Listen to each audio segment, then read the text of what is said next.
from the Hussman School of Journalism and Media at the University of North Carolina at Chapel Hill, covering the full range of Tar Heel athletics. This is Sports Extra.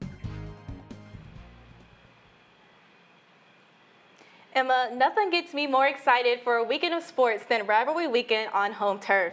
Cam, that's right, and the energy is continuous. It is tournament season. Men and women's soccer in the first two rounds, and UNC field hockey is heading to the Final Four. Carolina sure does have a full plate this weekend. Well, let's see if they eat it up just like I will be my Thanksgiving dinner. Good morning and welcome to Sports Extra. I'm Emma Kane. And I'm Cameron Ely. UNC field hockey heads into Friday's Final Four matchup against Northwestern with everything clicking at exactly the right time. The Tar Heels bring one of the most dynamic attacks in the country, and they've shown all year, including in their quarterfinal game against Duke, that they can finish in big moments. Northwestern came into the tournament ranked 5th with just a single loss on the season, backed by an offense that can keep pace with anyone. It's a heavyweight matchup in Durham, and the Tar Heels have a chance to prove why they've been the team to beat all season. Now let's head over to Gray's game plan for more about today's Final Four showdown. Sophia, how do these two teams stack up? It's the matchup the entire field hockey world has been waiting for, and frankly, the one many expected to see in last year's national championship game.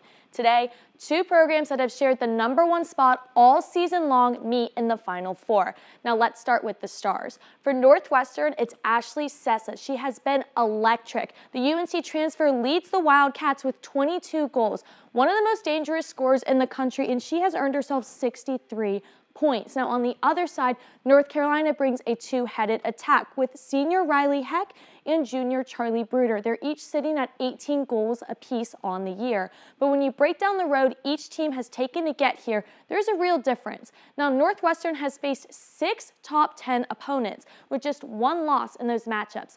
Impressive, but North Carolina's path has been even tougher. I mean, the Tar Heels have played in 9 top 10 games and they're undefeated. And those schedules show up in the number. Now, Northwestern's coming in #5 in RPI and #2 in the coaches' poll. Strong resume, but one built against a schedule that's been significantly lighter than UNC's. Now, the Wildcats are the defending national champions with 2 titles in program history, so they know what it takes to bring home the trophy.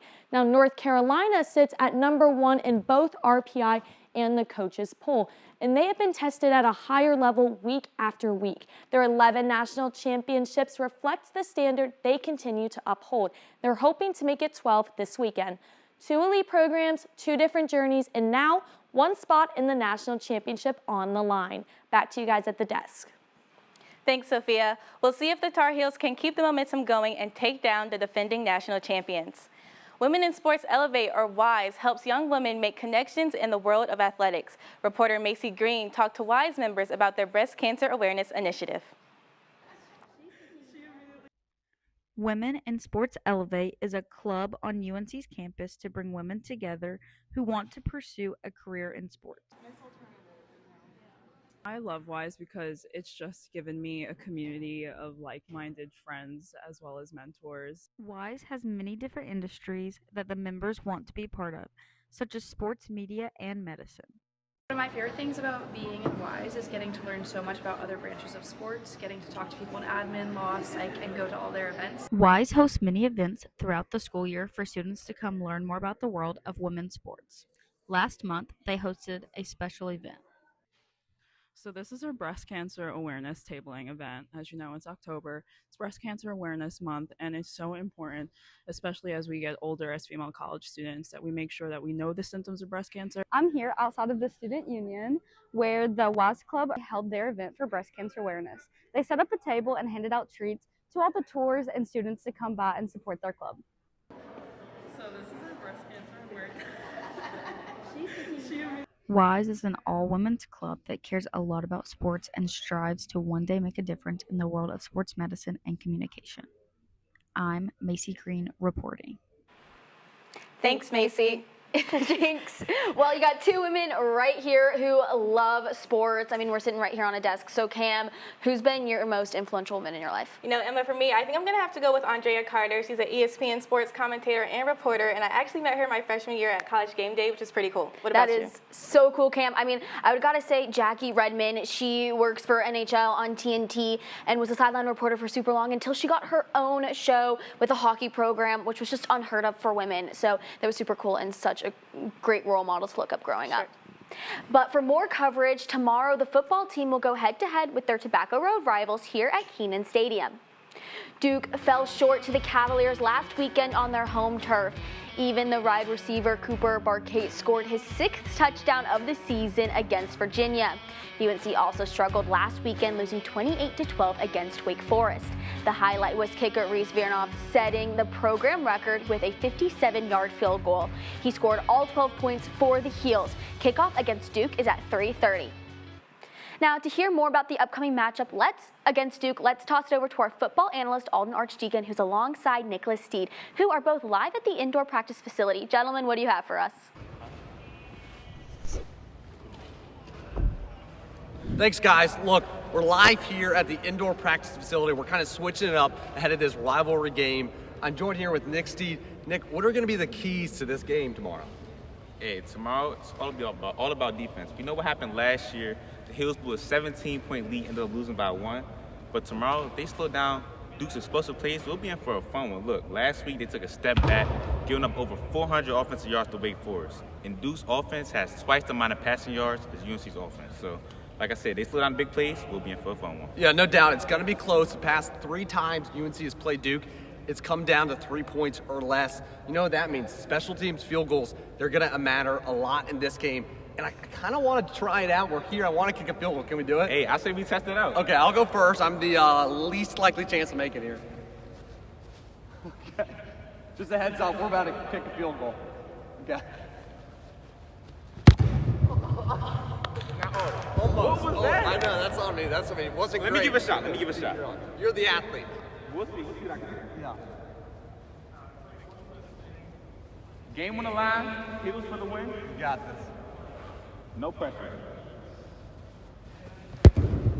Oh! That was so close. You almost had it. I mean, I was gonna say you could walk on, try to kick on the football team, but after that, I don't know. I think I'm gonna just stick to running track, let the football players do what they do best. Yeah, no doubt. Either way, it's gonna be a great game. 3:30 tomorrow in Kenan Stadium. Back to y'all. Good try, guys, but let's hope that is not an indication of how this weekend is going to go. I mean, I think we should leave the kicking to the professionals, but thank you guys so much for breaking it down for us. Now, heading to the mat, the men's wrestling, the Carolina Duel is returning for the first time in 2 years. The 21st ranked North Carolina team will face 3 in-state opponents, UNC Pembroke, Greensboro College, and Davidson. The Heels hope to continue their momentum from their win against Navy this past Saturday, highlighted by this pin from Bryce Hepner at 165 pounds. Carolina and UNC Pembroke will compete against each other for the first time since 1978. The Heels haven't competed against Davidson since 2009, and this will be the 3rd straight season that they've hosted Greensboro College. The first duel begins at 2:30 this afternoon in Carmichael Arena. Now, while the basketball team might not be playing a game this weekend, they are still working hard, especially Coach Hubert Davis, who's been recruiting. He nabbed his first 5-star commitment in the class of 2026, setting a firm foundation for UNC's future. Maximo Adams is 6'7" wing out of Sierra Canyon High School in California, has made the choice to wear Carolina blue. Adams brings shooting, versatility, and high motor, filling a key need for next year's roster. Davis says that Adams' elite versatility on both ends of the floor is exactly what UNC wants and needs. The Heels are headed to the Sunshine State for the Fort Myers tip-off the first matchup is against St. Bonaventure next Tuesday. And the women's basketball team faced North Carolina A&T in Greensboro for their 5th game of the season. UNC's defense set the tone early with India Navarre's assertive drive and rebounds. Alina Arnesalo kept the run going with a smooth top-of-the-key 3 that stretched the lead to over 20 by the end of the second quarter. After halftime, the Tar Heels continued to dictate the pace, keeping the Aggies from mounting a run. Navarre and Nyla Brooks led the team with 14 points each. A&T got solid minutes from Shania Clark in the post, but UNC's consistent defensive pressure carried them to an 85-50 win, marking their 6th straight victory against the Aggies. And on Sunday, the North Carolina Tar Heel women's basketball team heads home looking to ride high after their big win last weekend over Fairfield and North Carolina A&T yesterday night. The Tar Heels used a dominant second quarter and a 13-0 third quarter run to pull away from Fairfield, and they used this same momentum to dominate against the Aggies to win yesterday's game versus A&T. Now the Tar Heels face the UNC Greensboro Spartans, coming off one of their most successful seasons in program history. The team brings experience with guards Micaiah Asadanya and Joelle Davis returning to lead, while also adding 8 newcomers for their 25-26 roster, giving them new depth and versatility. Students at UNC are stepping into real-world creative roles within athletics, and women's basketball has become a key program supporting their growth. Here's Kaya Williams. Across campus, UNC students are stepping behind the camera and into roles that give them the professional experience they need to launch careers. Women's basketball creative director Kayla Davis has been part of that growth. We really value our student interns. They help out a lot in terms of photography and graphic design. When I first started, it was just me as a photographer, but now that we have multiple student photographers as well, they can shoot more than I would just be able to do by myself. We literally doubled in content this year, and I 100% believe, and even told my boss, that's because of having student interns. She's given me so many good pointers when it comes to becoming a better photographer, and it's been a really great learning experience for me to be able to work with Kayla. Kayla says giving back is personal. Mentors helped her in college, and now she wants to help UNC students in the same way, beyond just women's basketball. She threw me in immediately and gave me her camera, taught me all that she knows. Has really opened my eyes to this being something I want to do as a career. While it was time to graduate, I had so much built on my resume. I received the job 2 months after graduation, which is really a blessing. Each opportunity she was given helped guide her to the place she stands today, a role she's cherished profoundly.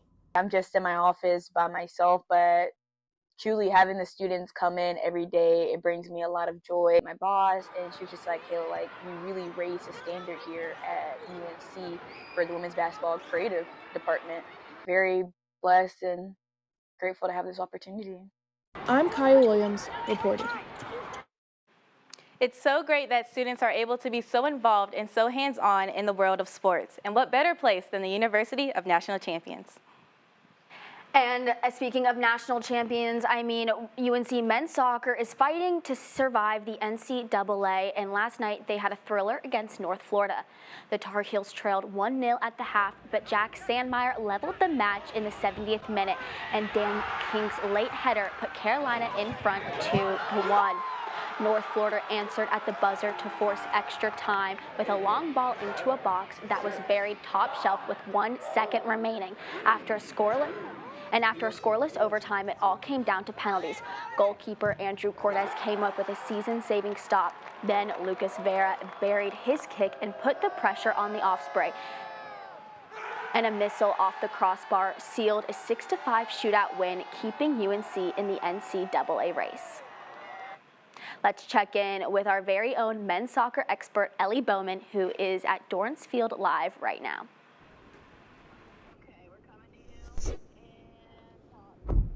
Hi, I'm standing live right outside of where last night goalkeeper Andrew Cortez was able to keep the Tar Heels' NCAA playoff dreams alive, advancing them to the second round.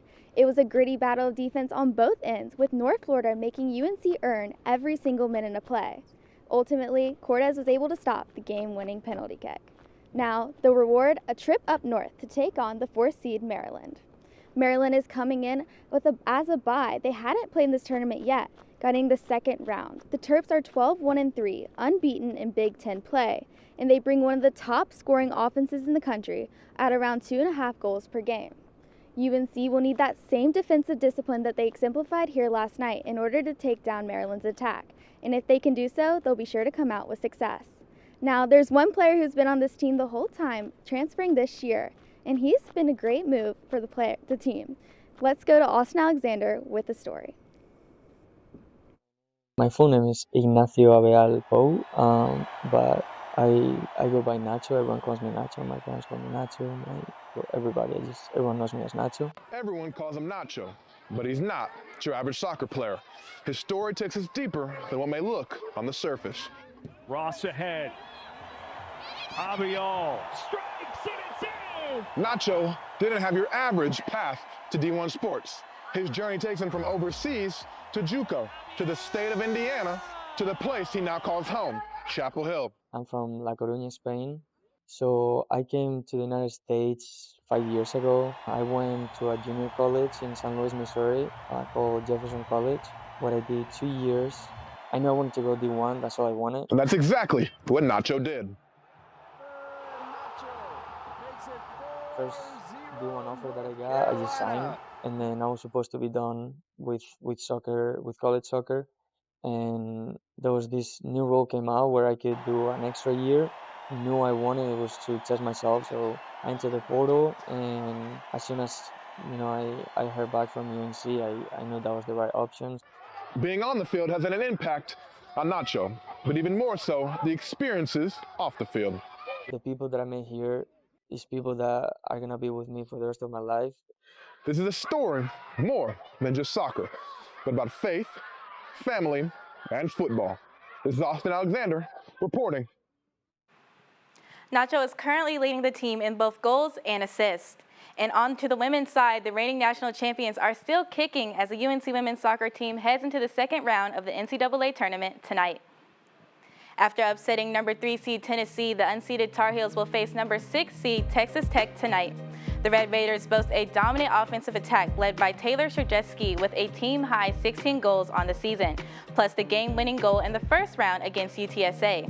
But the Tar Heels have found their footing. Star forward Kate Fossey notched a brace in UNC's defeat of the Volunteers. Paired with Olivia Thomas, Fossey and UNC's front line will look to overwhelm the Red Raiders. UNC goalkeeper Hannah Johan had a career-high 7 saves last Friday, allowing just 1 goal on 11 shots. Both offense and defense need to click again for the Heels to advance. The UNC women's club soccer team brings together students who share a strong competitive drive and a love for the game. Gracie Brown takes us to see how the team builds commitment, community, and confidence. Sophomore Grace Harpster has spent the past 2 seasons with the UNC women's club soccer team. She says being a part of the team has shaped her college experience at Carolina in ways that have helped her grow as a person. It's brought me closer to girls that I'm not around, whether it's like in the sorority or at classes. I think that you just get to be in a different environment, and it's like really good to be versatile in college. She explains that while training and tournaments can be demanding, it's the team culture that stands out the most. The players rely on each other and are always dedicated to being there for one another. Yes. Everyone just really wants to be there, and they take time out of their own schedule. They don't have to be there, but everyone chooses to show up and work hard for each other. For many members, UNC Women's Club Soccer is a place to compete at a high level while also having a supportive space to grow as student athletes and leaders. I'm Gracie Brown reporting. And even when the game's in and the field lights dim, the teamwork, relationships, and self-confidence carry on. The women's volleyball team is preparing for an important weekend ahead. Tonight, UNC Volleyball will face ACC opponent Florida State in Tallahassee. The Heels took down the Seminoles last season, their first win against Florida State since 2019. And heading into tonight's game, North Carolina's strong conference record stands well ahead of the Noles' 8-8 mark in ACC play. In last year's matchup, Chelsea Thorpe and Sophie Hampton fired 18 kills apiece. 2 FSU players posted 19 kills in their most recent victory against Notre Dame, and UNC will need to block them out. First serve is at 6:30 p.m. The Tar Heels will then take on Miami Sunday night. These 2 games, along with their game against Virginia during Thanksgiving, will be the last of the regular season, and the Heels are looking to make a statement. In the recent match against Virginia Tech, Sophie Hampton showed out. It was her 21st match with double-digit kills. Sienna Koza also performed well, clocking her second double-double. From Miami, senior Flora Maria Herrera Colon and redshirt Ariana Rodriguez have been key players. Colon broke the program's record with 43 kills, 9 digs, and 3 aces in an earlier match. And the men's tennis team competed last night in the NCAA Indoor Championships. All singles players failed to advance on Thursday, while doubles pairing Ian Mayu and Case Scherner won their round of 32 matchup against BYU, but then fell in the round of 16 to South Carolina. And on to the women's side, the Tar Heel women's tennis team has been making waves in Orlando at the NCAA Championship. Reese Brantmeyer gutted out a win in the round 2 of the singles championship and moved into the quarterfinal match today. In the doubles bracket, Tar Heel duos Obi Kajiro with Susanna Maltby and Reese Brantmeyer with Alanis Hamilton have both made it to the quarterfinals. In a live update from Reese's match, Reese Brantmeyer led Herrera of Texas 5-2, but had to survive a furious comeback to win the first set 10-8 in the tiebreaker. The second set has just started. UNC women's and men's cross country team are heading to Columbia, Missouri for the NCAA championships tomorrow. The women are ranked 3rd in the Southeast region heading to the championships, while the men are ranked 5th. The Tar Heels' top contender for the women are Viera Sojberg, who won bronze at regionals last Friday, as well as Ciara O'Shea and Logan St. John Kettler from the men's team. Colton Strands and Tomer Tarregano both received all region mentions. Now let's see which of the spectacular postseason plays won Play of the Week. Against Tennessee, Bella Davy raced down the field and found Kate Fossey in transition, who launched her second goal of the game in stride while sliding to put the Tar Heels up by 2 in their upset win.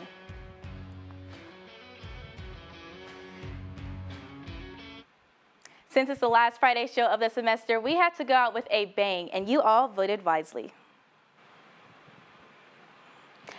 UNC women's lacrosse head coach Jenny Levy is now the Women's Lacrosse Coaches Hall of Fame. This isn't Levy's first Hall of Fame induction. She's also the National Lacrosse Hall of Fame. Levy has led the Tar Heels to 4 national titles plus 8 ACC championships. The head coach looks to continue her success with top-ranked 2026 recruiting class, including the nation's number 4, 3, and number 4 recruits. I mean, Cam, she led the team to an undefeated season and then another national championship. I don't know who else I would induct into that Hall of Fame. No, for sure. I'm definitely looking forward to see where the Jenny Levy dynasty is heading. I mean, and she's not the only dynasty that we have here on campus. We have a rivalry game this weekend, and we have playoff games all around us. So which game are you most excited for? You know, Emma, for me, I know that football versus Duke seems like the obvious answer, but I think I'm always about supporting women, so I'm definitely going to have to go with women's soccer tonight. I'm on the edge of my seat to see if they can advance to the 3rd round. I mean, speaking of women, we have Reese Brantmeyer. We just found out that she won her second set and is now on her way to the semifinals. But I'm most on my edge of my seat for our women's field hockey team. They're playing Northwestern, who won last year, and they're playing in the Final Four later today, which is the one that they got knocked out last year. So I think it'll be exciting to see who's going to pull out that win. I mean, they're definitely proving that it is always a great weekend to be a Tar Heel. That does it for this edition of Sports Extra. We'll be back on Monday with more highlights from another exciting weekend in Carolina athletics.